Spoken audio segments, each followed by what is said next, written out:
Fala, pessoal! As eliminações do Grêmio nas Copas nesse ano tem um responsável, tem nome e sobrenome, Renato Portaluppi. Ele errou nas duas estratégias dos jogos decisivos das Copas, tanto da Copa do Brasil como da Copa Libertadores da América. Na Copa do Brasil, ele botou um time que pensou muito mais em defender e levar para os pênaltis do que tentar atacar aproveitando que era mandante. O tinha utilizado 3 zagueiros, segurou e depois conseguiu ir para os pênaltis e os cobradores bateram muito mal.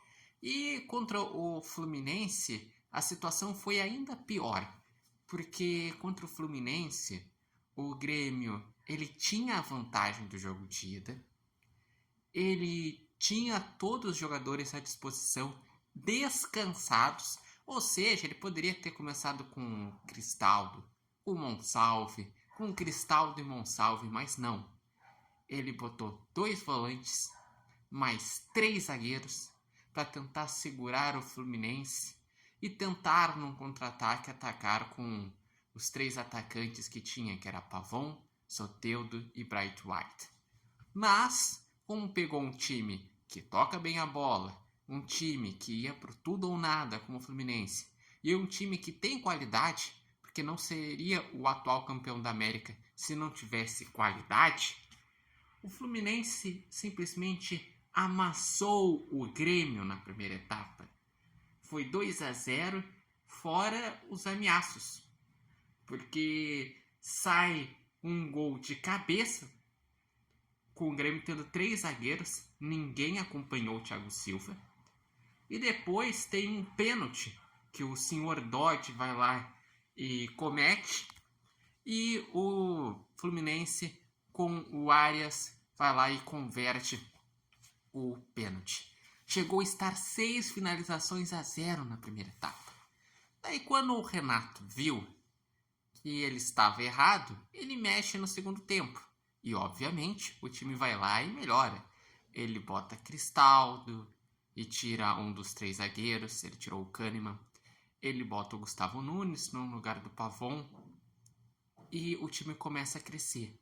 E quando ele bota Monsalve, joga Cristaldo e Monsalve.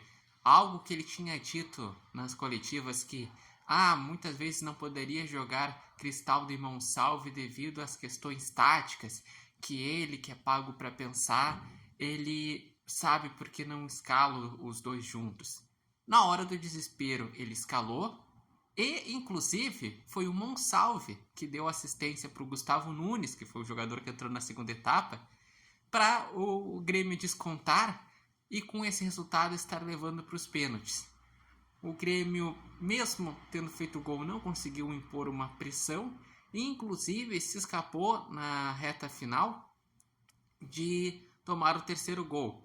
E teve um gol anulado para cada lado e bem anulado os gols, tanto o gol do Grêmio quanto o gol do Fluminense. E nos pênaltis foi outro erro de estratégia do Renato. Ele tira o Soteldo, que é batedor de pênalti da seleção venezuelana, para botar o Natan Pescador, frio no jogo, e um jogador que a torcida já pega no pé. E também tinha em campo para bater pênalti o Bright White, ou Braithwaite, que ele também é cobrador de pênalti. Tinha o Arezzo, que dizem que também é cobrador de pênalti. E na última cobrança ele botou o Cristaldo, que já tinha errado contra o Corinthians, e poderia preservar, não bate esse pênalti porque ainda tem a lembrança de ter errado um pênalti. O Cristaldo foi lá, bateu e perdeu a penalidade.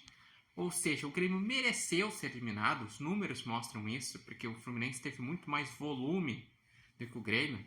13 chutes, sendo 4 a gol do Fluminense e 6 do Grêmio, sendo 2 a gol.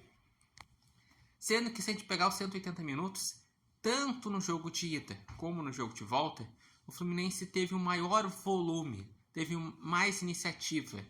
Sendo que no jogo de ida até foi mais equilibrado, porque o Fluminense começou melhor, mas depois o Grêmio começou a criar chances e virou por não desistir da partida.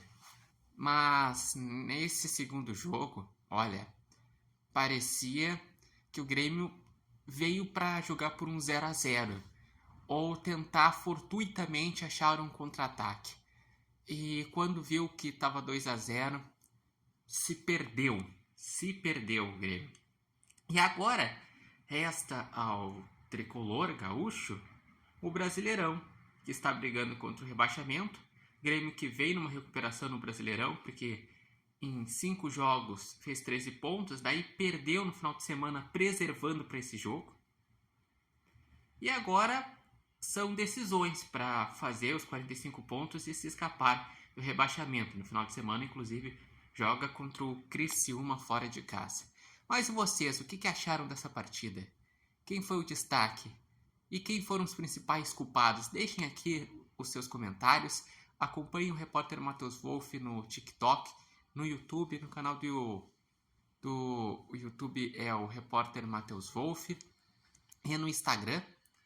Lembrando que esse vídeo tem um oferecimento de Nova Marca e Barbearia Independência.